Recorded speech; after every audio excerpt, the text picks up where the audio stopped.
So, a very warm welcome to the channel. My name's Ben and I'm a landscape photographer based in the UK in the Northwest in Warrington. So today we're going to explore the topic of sky replacement and over-processing images. Is it something you enjoy looking at, enjoy creating, or are you on the other side of the fence and completely hate it against every single part of it? We're going to discuss your views today. But first of all, I want to thank you for your overwhelming responses to my last video, the intro for this one. I've taken all your comments on board and I'll go through these after I've given my opinion. And with any one of these topics I'm going to be discussing over the next few weeks, that's all it is, just opinions. But hopefully you'll be able to discover something new. I can't get my words out. I'm going to make a coffee. Back in a mo.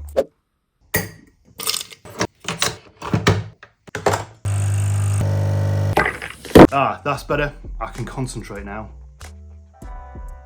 I think the main part of this topic is sky replacement. After all, that's possibly one of the biggest things you can do to actually change the whole look of your image. So my thoughts, is it something I do? Is it something I take seriously? And do I actually enjoy doing this? I guess the answers to those questions are yes, no, and yes.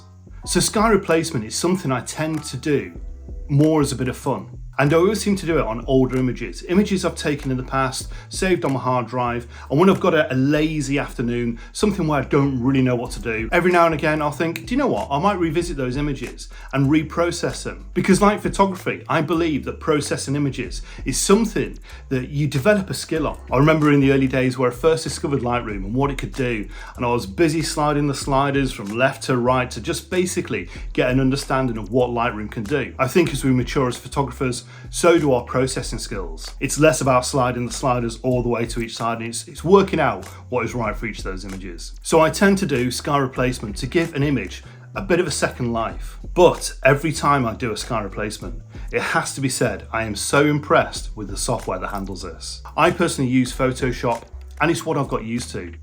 There are so many other software products out there that actually do a very similar thing. And from what I've seen of the adverts, some of them look as if they do it better. And this tells me one thing, that there's a lot more people out there that want to do it than you think. Now, my personal issue with sky replacement, I've seen so many images done incorrectly. So what do I mean by this? Well, when they've done a sky replacement, they haven't looked at the total image. It's just been a case of swapping the sky out, bish bash bosh, done, post it on social media, expecting a thumbs up. But like everything in photography, it has to be done right for it to look good. I always find if you've got a less cluttered horizon, the software always works better. It's less work for the program to do, and you get a much smoother image. But I think the biggest mistake people make is when they don't understand the light. The light in so many aspects of photography has to be right. And if you're trying to process an image and give it one of the best sunsets you've ever seen, but the foreground colours are really flat, then it just isn't going to work. Similar to if in your sky replacement you've got the sun coming from the top left,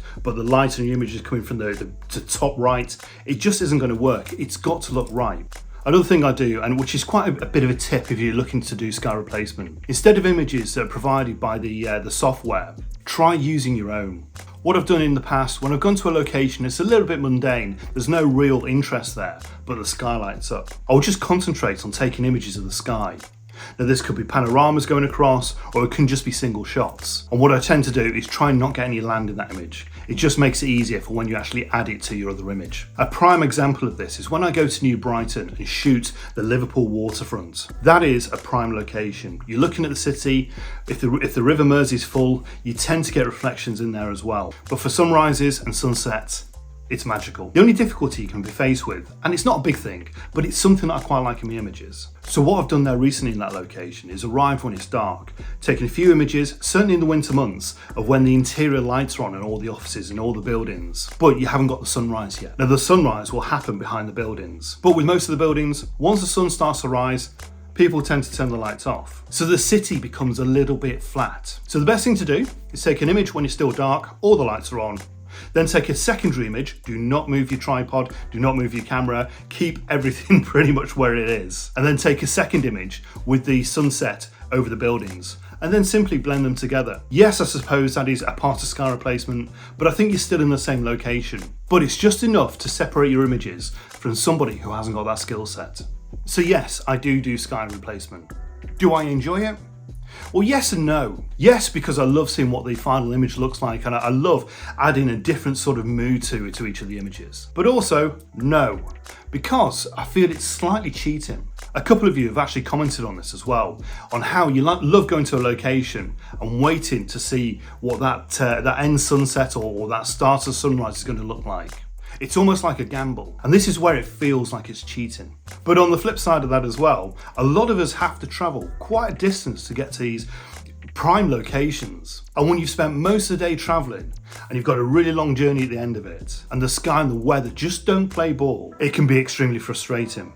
So yes, I'm in two minds, and that's one of the reasons why I've released this video and sort of entered into each of these topics, to try and get your point of view. Because if I'm honest, I'm quite confused with it all. So let's have a look and see what you guys have to say about sky replacement. So Paul Cook says, this is such a good idea for a video series. Thank you, Paul. Personally, I'm not bothered by sky replacement, although I don't do it much. You'll never be able to convince me that it's okay to remove things from a photo to make it look better. While it's not okay, in capitals, to add something to a photo to make it look better. As always, like everything else, half will be okay with it, the other half won't, each to their own. And congratulations on YouTube.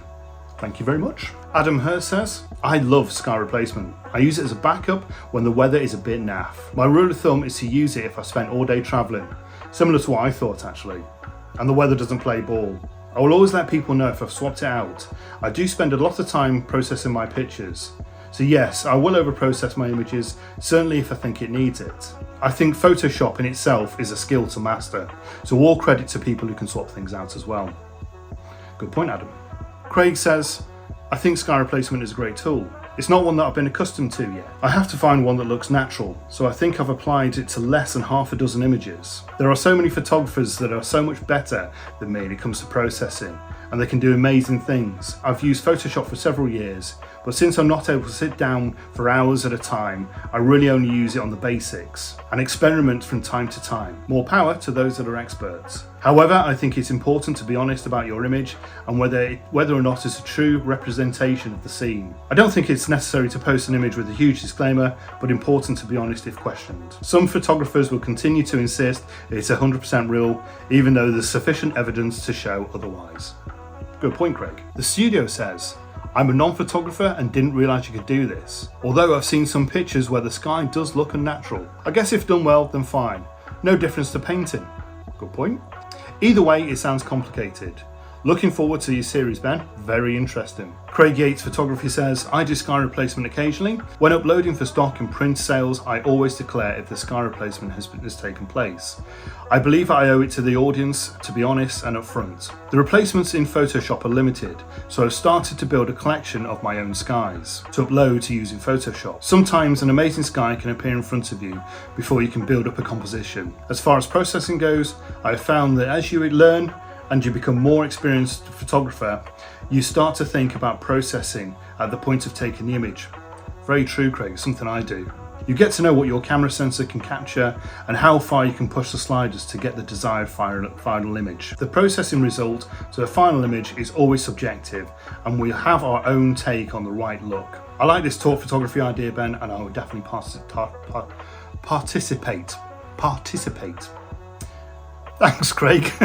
I think I need another coffee. Steve Stain Photography says, for me, sky replacement is okay if taken at the same location, same day. I think if you put in multiple images together from a different location, etc., for me it becomes more digital art. Removing objects and cleaning up the image is part of the process of creating images. I've just visited Pin Mill at OC Beach Huts, taking images and capturing fine art images, heavily processing the images, removing everything except the sea, sky and subject. I think it's good to try and create these type of images. It can learn you so much in Photoshop. If it looks good, then why not? Very good point, Steve. Sean says, congratulations on 4 years, Ben. That's a fine effort, and I for one like to thank you for all your enjoyable content. Thank you very much, Sean. For those of you who don't know, this month does mark my 4th year on YouTube. As for sky replacement, definitely not for me. I personally enjoy that 9 times out of 10 I don't get the photograph I wanted. It makes it that one time it comes so special. Good point, Sean. Paul Hill says, hi Ben, really enjoying the videos, especially as you live in the Northwest like myself. It's great to see you visit locations available to me. I also find your presentation very relaxing and confident. Thank you. Regarding sky replacement, I personally don't do it. If I don't get the sky I want, I just return when the conditions are more favourable. I do remove distractions from the image, so I suppose I'm being hypocritical.